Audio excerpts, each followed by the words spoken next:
We grow when we give. We grow when we give. We grow when we give. Nosotros crecemos cuando damos. We grow when we give. 与えるとき成長する。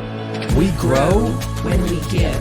Welcome to ROG, Return on Generosity. I'm your host, Shannon Cassidy. This podcast celebrates generosity at work, not financial giving valuable time, mutual respect, alternative perspectives, and genuine collaboration. Today, our special guest is Shakeel Bharmal. He's a seasoned leader, professional speaker, leadership coach at Oceanblue Strategic, and host of the Navigating Disruption podcast. His 27 years of leadership, consulting, and sales experience span multiple industries, including financial services, aerospace, automotive, energy, healthcare, internet, telecom, and transportation. What I appreciate most about you, Shakeel, is your generous interest in supporting people on the journey of growth and generosity. Welcome to ROG. Oh, it's such a pleasure to be here. Thank you, Shannon, for having me. Really excited about this conversation. Me too. I can't wait to learn more about you. So let's just start with some of your background. Tell us a little bit about you. Wow. So you have to kind of hold me to account here. I can go on and on because I've spent a lot of time studying my past and drawing from my past to learn lessons in my present. But I'll keep it as simple as I can. A big part of my identity is the fact that I was born in East Africa, born in Dar es Salaam, Tanzania. And although I came here at a very young age, that immigrant experience and the curiosity that I had both about where I came from and experiencing Canada, where I grew up, is a big part of who I am. And then I grew up in the west coast of Canada and in Burnaby and had a great childhood, great experiences, worked with the family business. My dad owned a gas station, and I kind of cut my teeth in human relationships and watching people and resolving conflict, all while working summers and watching him work and running his business from childhood onwards. So that's a big part of my identity.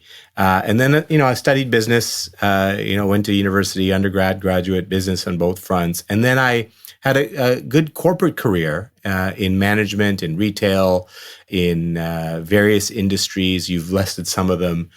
And then I took a step away from one of my corporate leadership roles, and I did a bit of soul searching, and I did a bit of, we do these assessments, and really landed on this awakening that I was meant to be a teacher, mentor, coach type person. And when I discovered that, it's, you talk to entrepreneurs sometimes and they say, you ask them, why did you start this business? And they say, once I had the idea, I just had to do it. Like I could not go on without executing. So once I realized that I was meant to be a teacher, mentor, coach, like everything in me pushed me in that direction. Even when I later on did some leadership roles, after that realization in those leadership roles, I gravitated towards teacher, mentor, coach type activity. Yeah. Oh, that's beautiful. Thank you for sharing that. And for us to know that your roots started in entrepreneurialism with your family business, and the way that you were always an observer of human behavior and, what makes people tick. And I think that transcends into a lot of what I've had the chance to see you doing. It's in your bones. You've got to do it. So what are some of the experiences that you've had with generosity at work? Oh, wow. That's a big question. And there's so many experiences that I've had, both generosity given to me and me witnessing generosity. But you asked me the question about my past and who I am.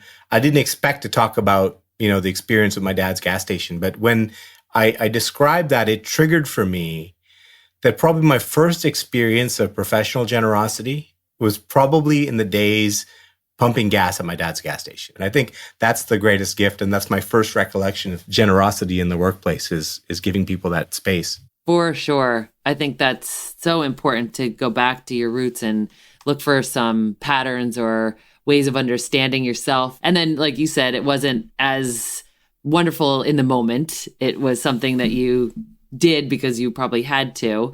But, the lessons learned is really profound. So as an executive in corporate America, what are some ways that you have witnessed generosity, participated in it, been the beneficiary of it? Yeah. So let me draw most recently.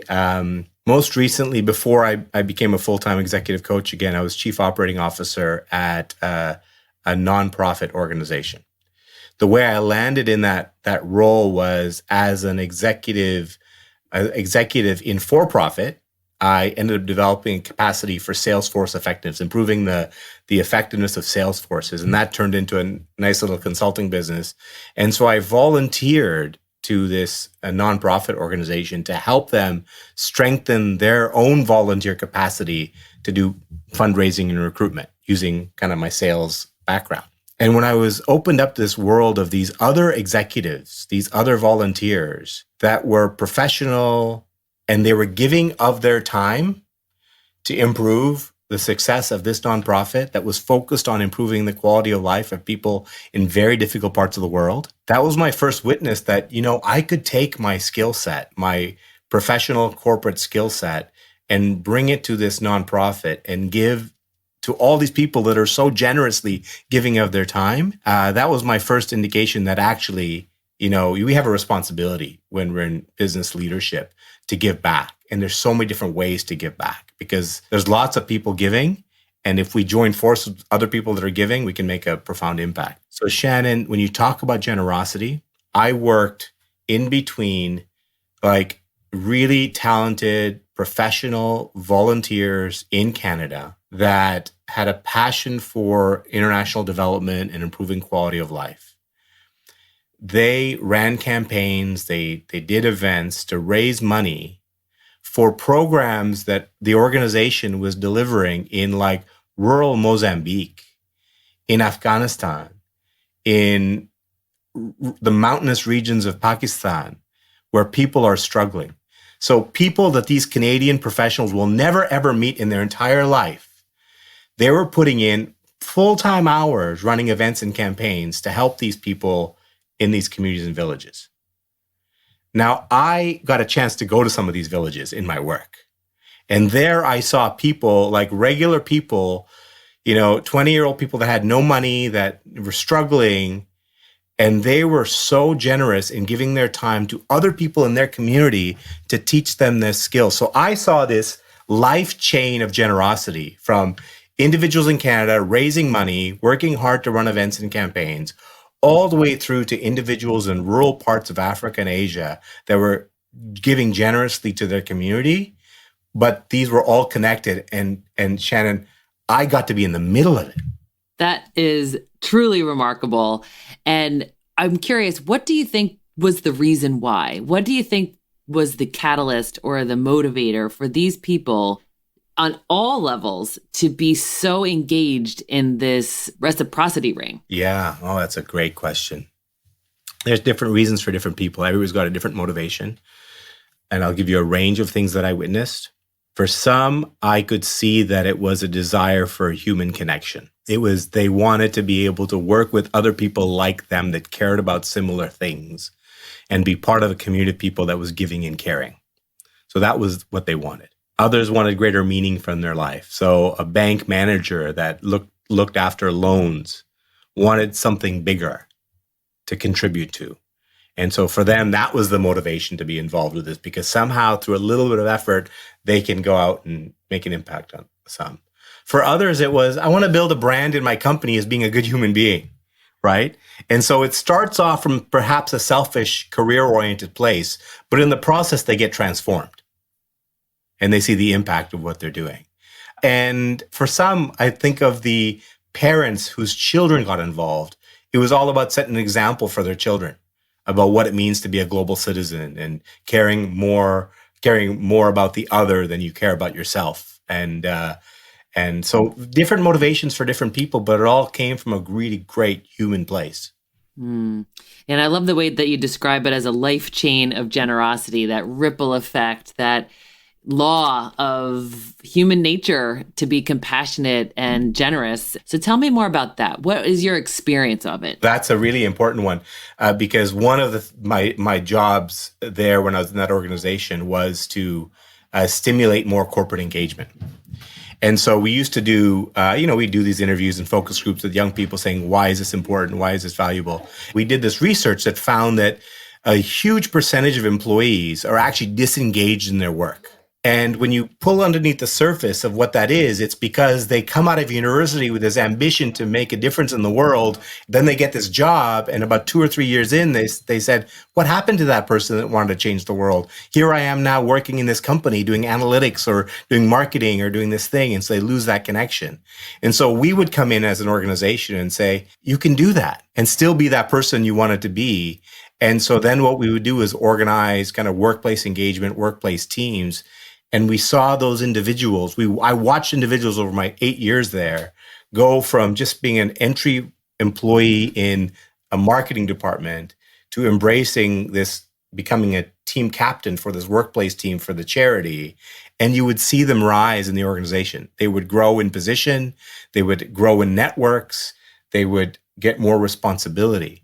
So in a corporate setting, this opportunity to demonstrate your values, to practice skills that you wouldn't necessarily practice in your job, to get recognition as being a really remarkable human being and a caring human being actually ends up resulting in those types of people climbing the ranks. And once they're in leadership roles, they're now setting an example for others. So it's a ripple effect over time of the impact of this generosity turns into a stronger culture with better leaders that care, are values centered, and that can only make a positive impact on a culture. I'm curious about your motivation. Like, we spoke about what was under the hood or what we've recognized as some of the reasons why some people would be so activated by this. What about you? What drew you to this organization? Well, I mean, the organization is, their core central belief is that to improve people's quality of life, you don't give them things. You don't give them tangible things. You don't give them money. You don't give them a job. You actually, this organization believes that what you need to do is believe that everybody's capable and everybody has hope within them. But sometimes what they need is that spark, which might be, let's teach them something, let's introduce them to a new idea, let's create the conditions by which they can help each other. Let's show them a different way. And that really resonated with my own belief about human development and capacity building, is that nobody wants handouts. Nobody wants to be told, come to us every day and we'll give you $4 for your groceries today. People want to lift themselves up. And this organization really did believe that and actually manifested it in that. And then that was part of it. And the other part of it was just the way they facilitated people from all over the world, here in Canada with people over there, building these connections. That drew me in.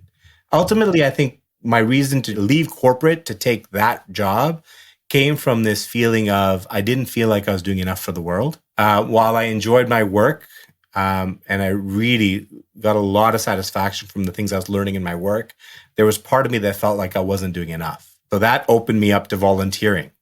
And that was a lot of the volunteers get involved because they feel like they love their work, but they want to do more. And so that's what opened me up. And that just somehow led to this path where I ended up doing it for a living as well, combining the two. So that drew me in.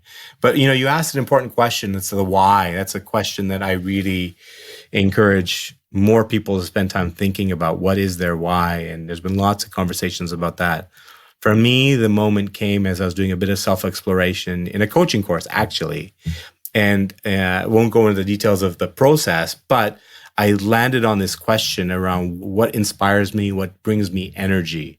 And after a series of reflections, I got to the place where I felt at greatest energy and joy when I'm able to impact somebody and I'm then able to observe them impacting somebody else. And then I'm able to observe that person impacting somebody else. That is a very rare circumstance.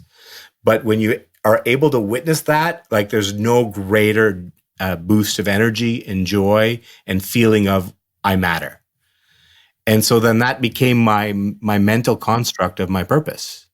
Even if I can't see it happen, to know that I'm playing a role in creating a ripple effect is what keeps me going and keeps me motivated. And in fact, that is the logo for my my coaching and leadership company is a stylized drop in a ripple.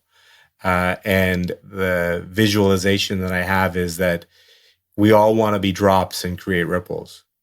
But the world is volatile. The oceans are rough. But even though the oceans are rough, you can't really create a ripple in a rough, volatile ocean. But by practicing principles like generosity, we can still make an impact even in rough waters. So that's kind of my existence, my reason for existence, and my premise. There's so much in what you said there. Thank you for sharing that context and your journey and discovery, because I think that's something that all of us are curious about.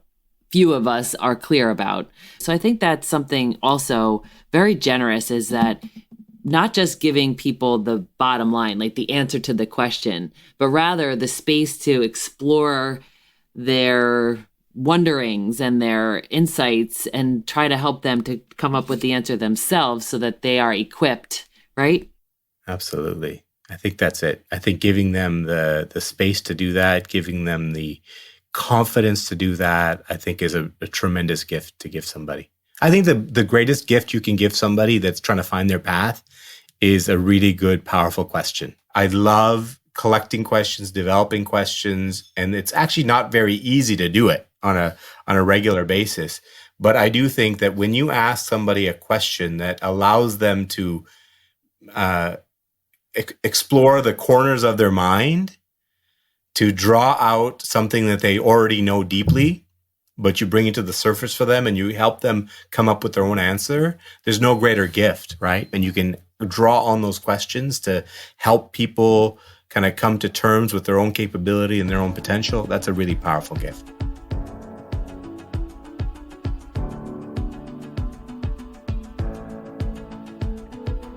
When we come back, Shakeel will share with us some real examples of powerful questions and ways to engage with others. Introducing the brand new QuadPod Podcast Network. At QuadPod, we have a variety of podcasts that are as unique as you.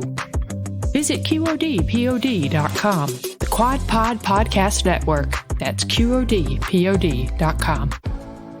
And we're back with more from Shakeel Bharmal, teacher, mentor, coach, and CEO of Oceanblue Strategic Advisors. So what's an example of a question like that? Yeah, that's a great question.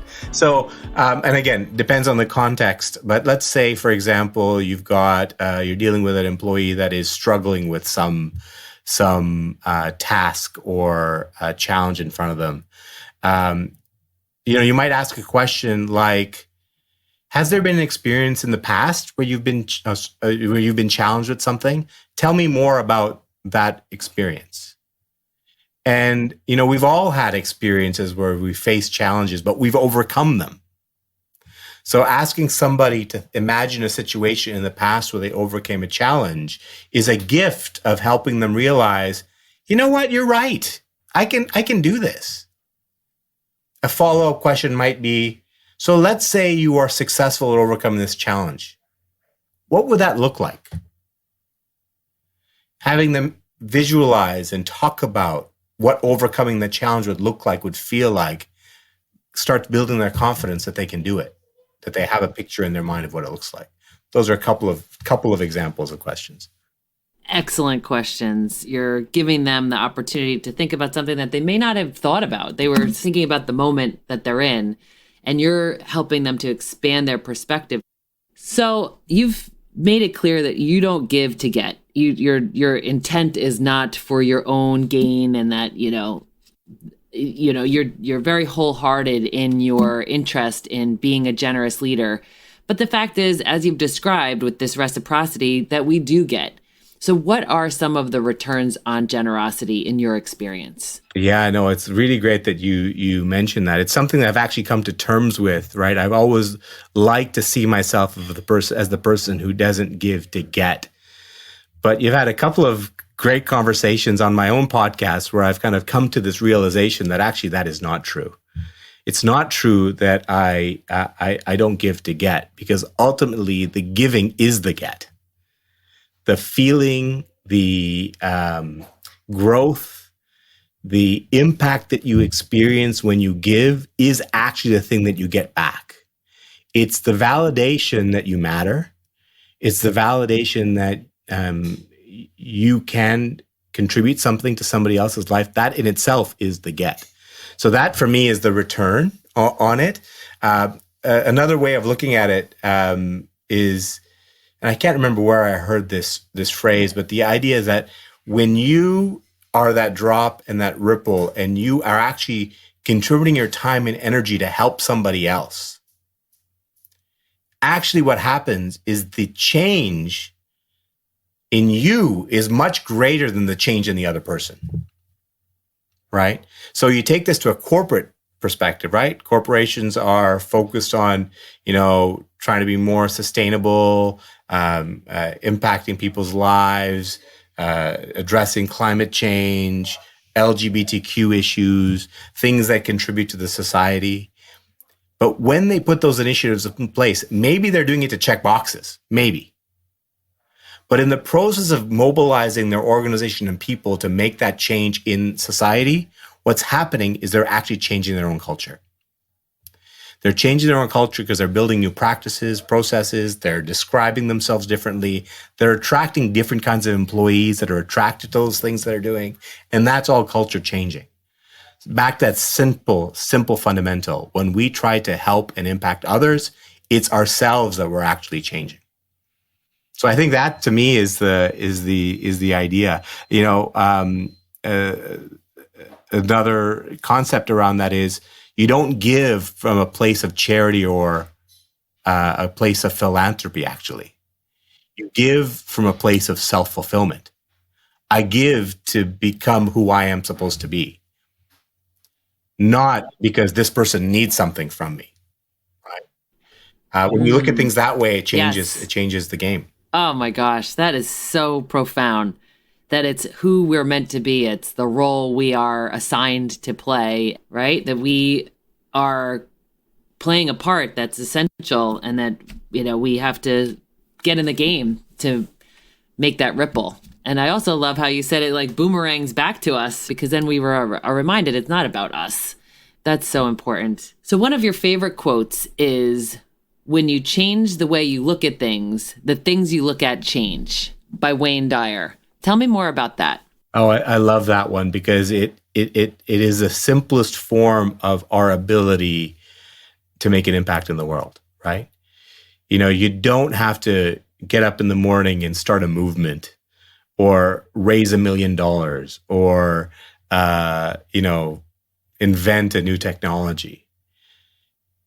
You can change the world just by changing your perspective on things, by changing the way you look at other people, by instead of looking at the world from a perspective of what matters to me and looking at the world from a perspective of my own values and my own needs, but instead looking at the world from the perspective of other people's views, their own values, and figure out a way that I can help you achieve that. And it might not be based on the product or service I sell. It might be based on knowledge, capability, or relationship I have. But once you do that, it changes the way that customer looks at you. And by changing the way that customer looks at you as not being self-serving, at some point, that customer is going to buy from you because they trust you. So you just change the game from being a person that is seen as a schlepper of a product or a service that's out there just to make a commission, to actually being an individual that's there to help the person that they're interacting with. You actually change the problem. That's so interesting, Shakeel, to think of it like that and to translate that into leadership, and that the individuals who work with us, who we're responsible to, we could look at them as brains and hands, people who can capably get something done, right? On time and under budget, ideally, right? So I think by offering podcasts like yours and mine, we're attempting to give some food for thought in how we could get there faster, right? We could start to practice servant leadership and see how it evolves, and make mistakes along the way, but really be kind to ourselves and the individuals that we work with. I think that's so important. So what are some resources that our listeners could access that can enable them to learn more about the work that you're doing, Shakeel? Oh, thank you for asking that. Well, so I started by writing a series of blogs. So on my personal website, shakeelbharmal.com, I've got a series of blogs that start with the first one, Nostalgia, a Powerful Teacher. And you can read how I have interpreted my past from childhood, probably up to my early university years. But from a perspective of, here are some things I've read that helped me think about this life experience differently. And here's what I learned from that life experience. So if you want to have that exposure, you can go to my website and see that as a helpful mechanism. And then I've got a few different articles around growth mindset and learning and growth and leader character on my business website, which is Oceanblue Strategic. It's a long name, oceanbluestrategic.com. And that's another place to learn more about me. And of course, my podcast, which is everywhere you find podcasts, the Navigating Disruption podcast. And what is the intent and purpose of the Navigating Disruption podcast? The idea of that podcast is to interview other people, other leaders that are on that same journey, trying to find ways to make an impact despite the uncertainty around us. So we have these great conversations with leaders. You've been a guest, and we had a great conversation. And I also dive into using nostalgia a little bit. So I ask people to share a bit of their life story about where their inspiration has come from. And I like that to share that with my listeners, but I also get a lot of satisfaction from the fact that when I ask those questions of my guest, I actually take them on their own personal journey. Yes. Oh, that's incredible. I mean, it just shows what a subject matter expert you are on this topic, that just off the top of your mind, you could think of those things. And I think we can all agree, connection, contribution, mattering, it's what makes us human. So thank you for investing your precious time with us and sharing your wisdom with us. And I need you to know how much you matter, Shakeel. Oh, thank you, Shannon. I've really, really enjoyed getting to know you. I'm very grateful for that. Thank you, and have a great day. You too.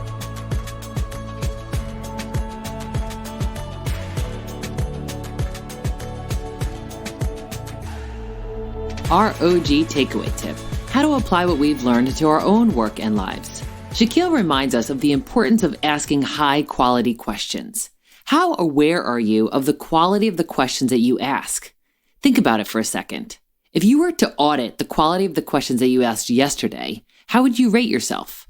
Most of us have no idea how we would rate ourselves because we're not really intentional about the quality of the questions that we're asking. Until today, you may not have acknowledged the value of asking quality questions. Let's look at an example of someone being late for a meeting. You could ask, "Why were you late?" Or you could ask, "What happened this morning?" Both questions are seeking to understand the reason why the person was late. The first question will likely make the person feel judged. The second seeks to understand. What's the difference? Why questions tend to make people feel interrogated or shameful. Why were you late this morning? What or how questions seek to understand, for the most part. What happened this morning allows the person who was late to feel like you care. The question has some greater curiosity strength. Now, what, how questions aren't always quality, like what's wrong with you or how could you be so ignorant? Let's pay closer attention to the quality of the questions that you're asking yourself and others. When you're talking to yourself and asking questions, be on guard against judgmental and harsh questions. Why can't I? Why didn't I? Why haven't I? Why do I? Why don't I? Instead, work on improving the quality of those questions. How will I? How can I learn from this? What will motivate me to? What is causing me to? What am I learning about the reasons why I'm not? What, how questions. Practice using them this week with yourself and others. Join us next week for Jerry Wan, a storyteller, brand builder, and community leader, and the founder and CEO of Just Like Media. Until next week, stay generous, everyone. Thanks for listening to ROG, Return on Generosity Podcast. Please help us grow by subscribing and reviewing us on your favorite podcast player. And for more information, visit bridgebetween.com. We grow when we give. 우리는 나누면서 성숙합니다. We grow when we give. On rayonne quand on donne. We grow when we give.